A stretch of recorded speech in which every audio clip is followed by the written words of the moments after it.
રાજકોટ જિલ્લામાં વીજપોલના મુદ્દે ખેડૂતો વિરોધ કરી રહ્યા છે, તો હાલ વિરોધ ઉગ્ર બન્યો, જ્યાં પડધરી ખાતે ખેડૂતો હિત રક્ષક સમિતિના બેનર હેઠળ ખેડૂતો દ્વારા પ્રતિક ઉપવાસનું આંદોલન શરૂ કરવામાં આવ્યું। 3 દિવસ સુધી ચાલનાર આ પ્રતિક ઉપવાસ દ્વારા ખેડૂતો પોતાની માંગણીઓ સરકાર સમક્ષ રજૂ કરી રહ્યા છે। ખેડૂતોનું કહેવું છે કે તેમની જમીનમાં વીજપોલ ઊભા કરવાની પ્રક્રિયા તેમના હિતોની અવગણના કરવામાં આવી। જો આંદોલન દરમિયાન મોટી સંખ્યામાં ખેડૂતો ઉપસ્થિત રહ્યા હતા અને યોગ્ય નિરાકરણ નહીં આવે તો આગામી સમયમાં વધુ ઉગ્ર લડતની પણ ચીમકી ઉચ્ચારવામાં આવી છે। સુરેન્દ્રનગર, કચ્છ અને મોરબી જિલ્લામાં વીજ લાઈન પસાર થઈ રહી છે। એ જ રીતે પડધરી તાલુકામાં અનેક ગામોમાંથી આ વીજ લાઈન પસાર થઈ રહી છે। ખેડૂત જાગૃત થયા છે।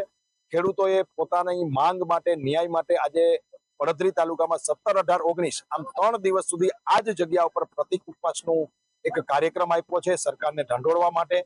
ખેડૂતોની જે માંગ છે કે 4 ગણું વળતર જે કેન્દ્ર સરકારનો કાયદો છે એ પ્રમાણે જમીનની બજાર કિંમતના 4 ગણા કરી આપવામાં આવે।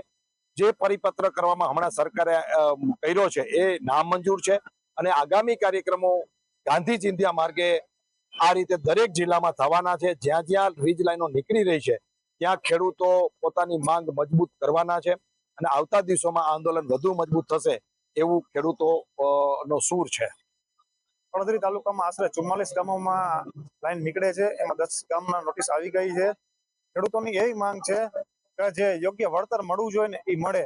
જે અત્યારે જમીનના ભાવ બહુ વધી ગયા છે અને આ લાઈન નીકળવાથી જમીનના ભાવ મફતના ભાવે વેચાય છે અને ખેડૂતોની માંગ એવી હતી કે જે 2 ગણું વળતર જાહેર કર્યું છે એ યોગ્ય નથી। ખેડૂતોને ખરેખર જે બજાર કિંમત પર 4 ગણું વળતર આપવામાં આવે અથવા કોઈ પણ યોગ્ય ભાડા પેટે પણ આપવામાં આવે। એ પડધરી તાલુકામાં ધુમડા ગામ આવે છે, જ્યારે અમારા ગામની અંદર આજે 60 ખેડૂતોને નોટિસ આવેલી છે, પોલની તારની નોટિસો આવેલી છે, એમ તો બધી થઈને 150 નોટિસો આવેલી છે। અને જ્યારે આ લોકોએ કંપની વાળાએ સર્વે કર્યું છે કે આ તે કઈ કર્યું છે, ત્યારે કોઈ ખેડૂતને કે કોઈને પંચાયતને કોઈને જાણ કરેલી નથી, જાણ બહાર સર્વે કરેલું છે। માટે અમે કંપનીને અને સરકારને એ પણ કહીએ છીએ કે ખેડૂતને અને પંચાયતને બધાને સાથે રાખીને સર્વે કાયદા પ્રમાણે સર્વે કરવું જોઈએ અને ખેડૂતને જેટલી બને એટલી ખેતીને નુકસાન ઓછું થવું જોઈએ।